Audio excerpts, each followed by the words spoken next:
Hello guys, പത്രമാറ്റിൻ്റെ ഇന്നത്തെ episode റിവ്യൂയിലേക്ക് സ്വാഗതം. ഈ റിവ്യൂ ഇഷ്ടപ്പെടുകയാണെങ്കിൽ ഒന്ന് ലൈക്ക് ചെയ്ത് സബ്സ്ക്രൈബ് ചെയ്ത് സപ്പോർട്ട് ചെയ്യണേ. നന്ദു തുഷാരോട് പറയുന്നുണ്ട്, ആ സ്വർണ്ണമാലയുടെ പേരിൽ എൻ്റെ അമ്മയും സഹോദരിമാരും അച്ഛനും ഒക്കെയാണ് പ്രതികളായത്. ആ കേസ് എനിക്ക് തെളിയിക്കുക തന്നെ ചെയ്യണമെന്ന് പറയും. അതേപോലെ നിനക്ക് അനാമികയെ ജയിലിലാക്കിയിട്ട് അവളെ അങ്ങ് പുറത്ത് അടിക്കാൻ വേണ്ടിയല്ലേ എന്നൊക്കെ ചോദിക്കുന്നുണ്ട്. ഞാൻ അങ്ങനെയൊന്നും ഉദ്ദേശിച്ചില്ല, എനിക്കിപ്പം എൻ്റെ നിരപരാധിത്വം തെളിയിക്കണം, അത്രയും ഞാൻ വിചാരിച്ചുള്ളൂ എന്നൊക്കെ പറയും. അന്നേരം തുഷാര പറയുന്നുണ്ട്, എന്തായാലും നിനക്ക് അനിയുടെ കോള് ഒരു ദിവസത്തിൽ 10-30 പ്രാവശ്യമെങ്കിലും വരും. അത് വന്നില്ലെങ്കിൽ നിനക്ക് ഭയങ്കര ടെൻഷനുമാണ്. നീ വൈകിട്ട് ഉറങ്ങാതൊക്കെ ഇരിക്കുന്നത് ഞാൻ ശ്രദ്ധിക്കാറുണ്ടെന്ന് പറയും. ഞാൻ ചുമ്മാ അങ്ങനെയൊന്നും ഓർക്കാറില്ല എന്നൊക്കെ പറയും. എനിക്കറിയത്തില്ലേ, നമ്മളെന്തായാലും ഒരേ പ്രായക്കാരൊക്കെ അല്ലേ, നീ എങ്ങനെയും ഇവിടുത്തെ കടമയൊന്ന് കടന്ന് പുറത്ത് ചാട്, അന്നേരത്തേനും ബാക്കിയെല്ലാം ശരിയാകുമെന്നൊക്കെ പറയുന്നുണ്ട് തുഷാര. അത് കേൾക്കുമ്പോഴത്തേനും നന്ദു പറയും, ഞാൻ എന്തായാലും അനിയെക്കുറിച്ചൊന്നും അങ്ങനെ ചിന്തിക്കാറില്ല എന്ന്. നീ അതൊന്നും പറയണ്ട, എനിക്കറിയാം അനി നിന്നെ സ്നേഹിക്കുന്നതിൽ കൂടുതൽ നീ അവനെ സ്നേഹിക്കുന്നുണ്ട്. കാരണം നീ നേരത്തെ ആരെയും സ്നേഹിച്ചിട്ടുമില്ല, ഇനിയൊട്ട് വേറെ ആരെയും സ്നേഹിക്കത്തുമില്ല. അതുകൊണ്ട് നിൻ്റെ മനസ്സൊക്കെ എനിക്കറിയാൻ പറ്റും മോളെ എന്ന് പറയും. അത് കേൾക്കുമ്പോഴത്തേനും നന്ദു ഒന്നും മിണ്ടാതെ അങ്ങ് എഴുന്നേറ്റ് പോവാണ്. നവ്യ കുഞ്ഞിനെ ഉറക്കിയൊക്കെ കഴിഞ്ഞ് പുറത്തേക്ക് ഇറങ്ങി വരുമ്പോഴത്തേനും ജലജ അങ്ങോട്ട് വരുന്നുണ്ട്. അപ്പം ചോദിക്കുന്നുണ്ട്, നിൻ്റെ കുഞ്ഞ് ഇങ്ങോട്ട് കയറി വന്നു കഴിഞ്ഞിട്ട് ഇവിടെ ആരെങ്കിലും നിൻ്റെ കുഞ്ഞിനെ പരിഗണിക്കുന്നതായിട്ട് നിനക്ക് തോന്നുന്നുണ്ടോ എന്ന്. അതെന്താ, എനിക്ക് അങ്ങനെയൊന്നും തോന്നിയിട്ടില്ലെന്നുണ്ടേ നവ്യ പറയും. എന്നാൽ എനിക്ക് തോന്നുന്നുണ്ട്, നീ ഒരു പുറമ്പോക്കിൽ നിന്ന് വന്ന പോലെ എല്ലാവരും നോക്കുന്നത് നിൻ്റെ കുഞ്ഞിനെ.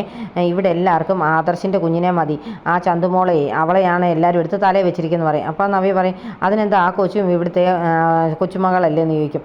അതൊക്കെ ആയിരിക്കും, പക്ഷേ നിൻ്റെ കുഞ്ഞിന് കിട്ടേണ്ട സ്ഥാനമൊക്കെ എന്തിനാ ആ കൊച്ചിന് കൊടുക്കുന്നത്?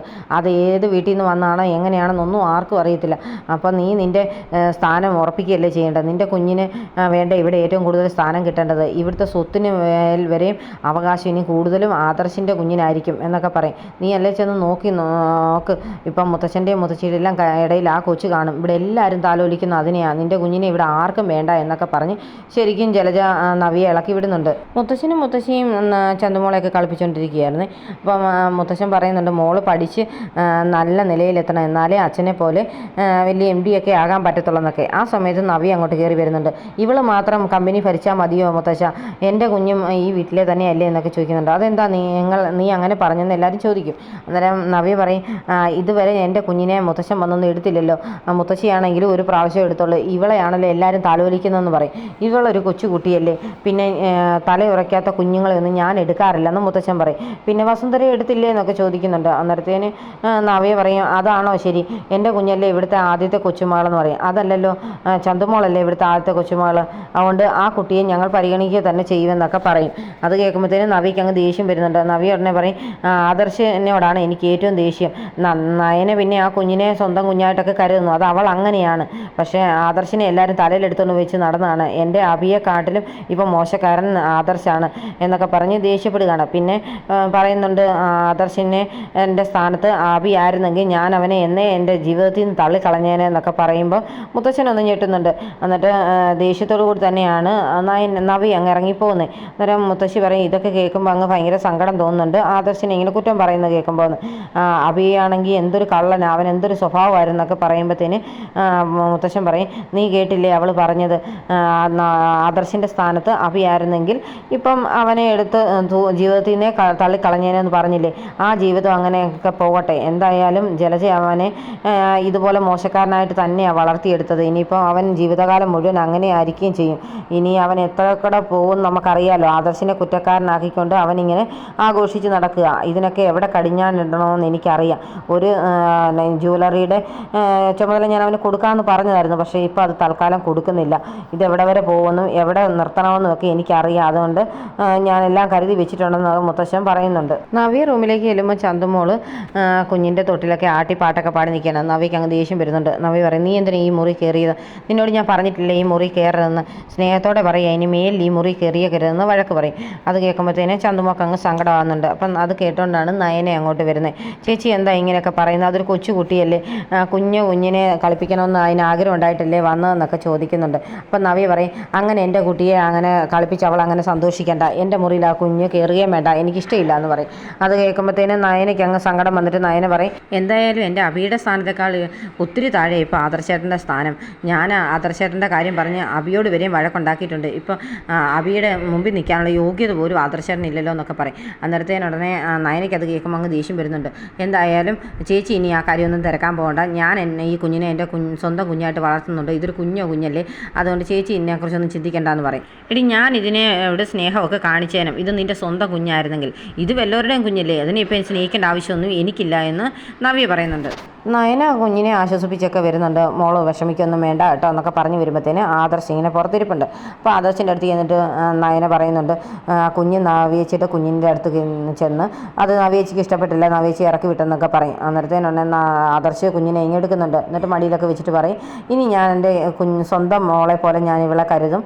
ഇപ്പോൾ സത്യങ്ങളൊക്കെ എനിക്കറിയാമല്ലോ, അപ്പോൾ എനിക്ക് ഇവളോട് സ്നേഹം മാത്രമേ ഉള്ളൂ. ഇനി ആര് ചോദിച്ചാലും ഇത് എൻ്റെ മോളാണെന്ന് പറയാൻ എനിക്ക് ഒരു ബുദ്ധിമുട്ടും ഇല്ല എന്ന് പറയും. എന്തായാലും നമുക്ക് പുറത്തൊന്ന് പോകാം, കുഞ്ഞിനായിട്ടൊന്ന് പുറത്തൊക്കെ കറങ്ങിയിട്ട് വരാം, ആ കൂട്ടത്തിൽ അനഘയെ ഒന്ന് കണ്ടേച്ചൊക്കെ വരാമെന്ന് പറയുമ്പോഴത്തേന് നയനയും സമ്മതിക്കുന്നുണ്ട്.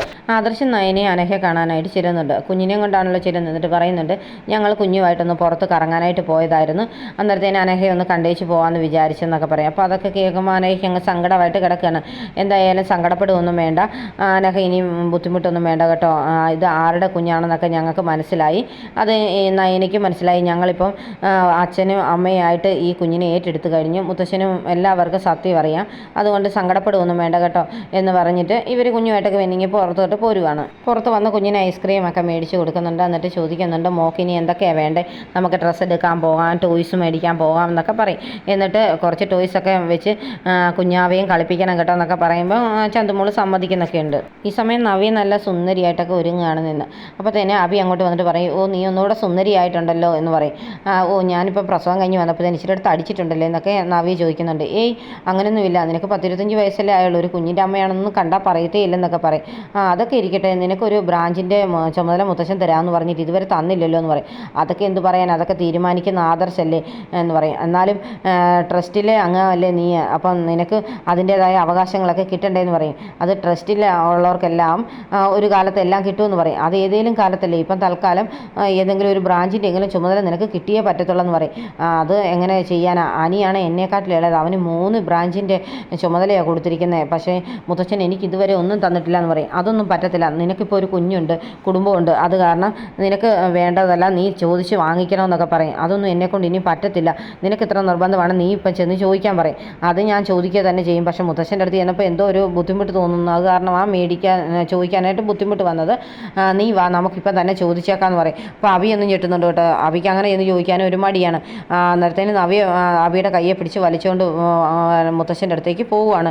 വാ നമുക്ക് ചോദിച്ചിട്ടേ ഉള്ളൂ കാര്യം ഇന്നെന്ന് പറഞ്ഞ് പോകുന്നത് കാണിച്ചുകൊണ്ടാണ് ഇന്നത്തെ എപ്പിസോഡ് അവസാനിക്കുന്നത്.